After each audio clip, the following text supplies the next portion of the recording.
2025 A-Level Combined Mathematics Paper 2 Part A question number 1. This question usually has to do with collisions and the coefficient of restitution. This particular question says a particle A of mass m is at rest on a smooth horizontal table. A particle B of mass 2m moving on the table with a speed u collides directly with A.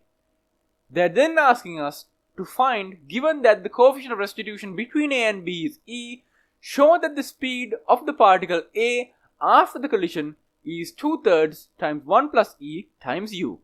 It then says that it is given that the magnitude of the impulse exerted on A by B at the collision is mu. Given this, it asks us to show that E is equal to half. Now, to start off answering this kind of question, what you'll probably want to do is to define some variables that you can use. Now, in this case, we have only two situations, the situation before the collision and the situation after the collision. We have two particles A and B, which we can draw easily. So let's quickly draw the two situations. We have the situation before collision, where we have two particles. This particle is of mass m, it's particle A. This particle is mass 2m, it's particle B. Particle A is stationary, it's not moving, it's at rest. So it has a velocity of 0, and let's say the 0 is in this direction. But particle B has a speed of u and collides directly with A, meaning that it has a velocity of u in the direction of A, like so. So now, this is the complete situation that we have before the collision of A and B. Now, after the collision of A and B, if we consider the situation again we have the two particles, mass of 2m and m, particle B and A. But A is moving in this direction with a certain velocity which we don't know, and B is moving, let's say, in this direction again with a velocity that we don't know. Now, I'm just assuming that all of these velocities are in this direction from left to right, because then the coordinate system becomes simple and it is easy to add or subtract velocities. So now, given this, let's analyze the situation that we have here in order to find equations that we can use in order to find V2 and V1. Now, considering what we have, one thing we can easily do is to try and use conservation of momentum in this question in order to find one equation that we can use to find the relationship between V1 and V2. If we consider conservation of momentum here, if we consider I equals delta mv, since momentum is going to be conserved in the entire system, the I, or the impulse or change of momentum of the entire system, is going to be equal to 0.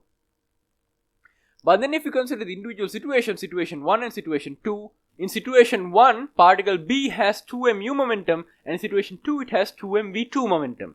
So you could say it lost the 2mu momentum and gained 2mv2 momentum. Therefore, you could say we have 2mv2 minus 2mu here.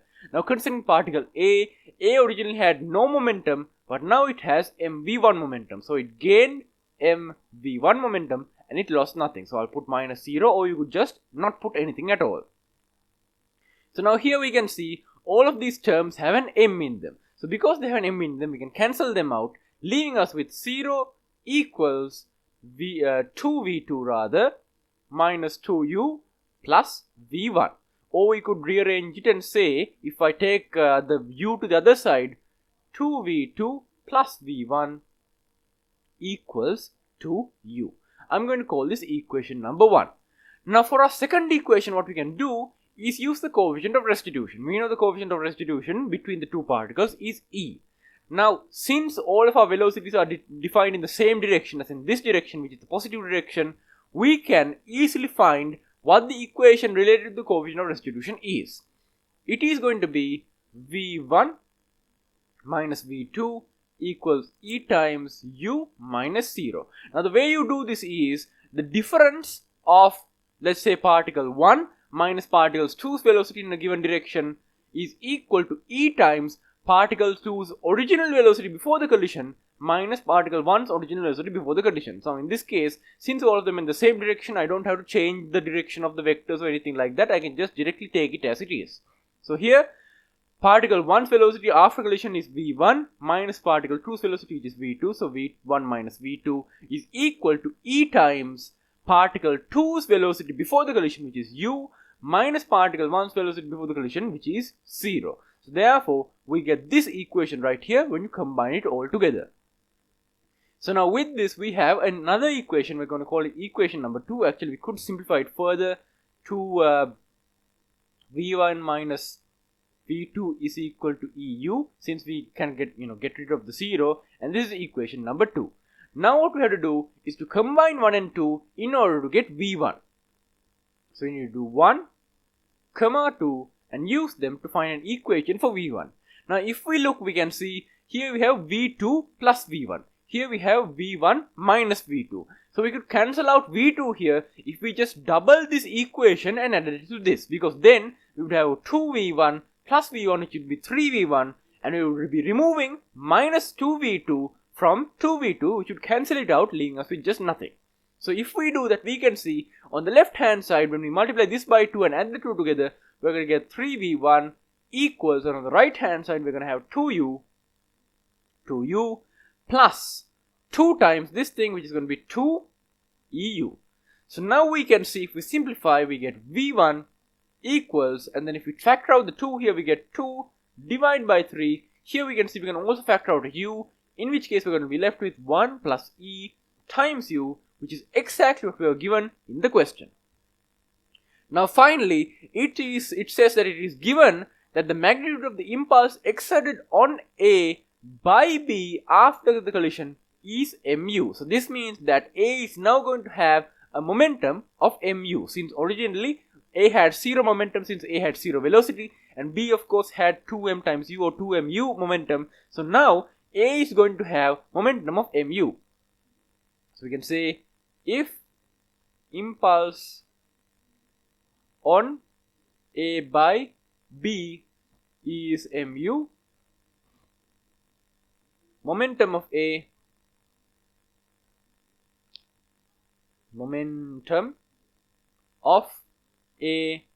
is mu. Now we can also write the momentum as being m times v1, which we can write as mv1 equals mu. Therefore v1 equals u, so we can say v1 equals u. Therefore if we substitute, v1 is this whole thing, so we get 2/3 1 plus e, u equal to u, which we can simplify to get that 1 plus e is equal to, if we cancel out the u here, we can see we get 1 on the right hand side. If we multiply both sides by 3/2 to get rid of the 2/3 here, we can get 3/2 here. So we get that 1 plus e is equal to 3/2, and hence if we subtract 1 from both sides, e is equal to 1/2, and there is our answer. So here we can see we have started with our diagram, which we then used to apply the conservation of momentum. We considered I equals delta mv. Realize for the entire system we have conservation of momentum, meaning that there is no momentum change. We have I equals 0. We found the final momentums of 2 and mv1, and then we found the initial momentums, which is subtracted off. We only had minus 2mu because A had no momentum but B had 2mu momentum, and then we got this first equation here. And then after that, considering our our restitution, we found another equation which we combined together to get v1. And finally, we considered the momentum that we had after the collision, considered that mu is the momentum of A, which we can also write as m times v1, which we then simplified to get that E is equal to 1/2. Now finally, if we consider the marks awarded for this question, at the start, when you use this diagram or other methods to find I equals delta mv, consider conservation of momentum and realize I is going to be 0, and then derive this equation right here. For this equation, you get 5 marks. Now after that, when you consider restitution and you consider the value E and derive this equation right here, for this equation you get another 5 marks. When you combine the two equations together and rearrange in order to finally get that v1 is equal to all of this, you then get another 5 marks.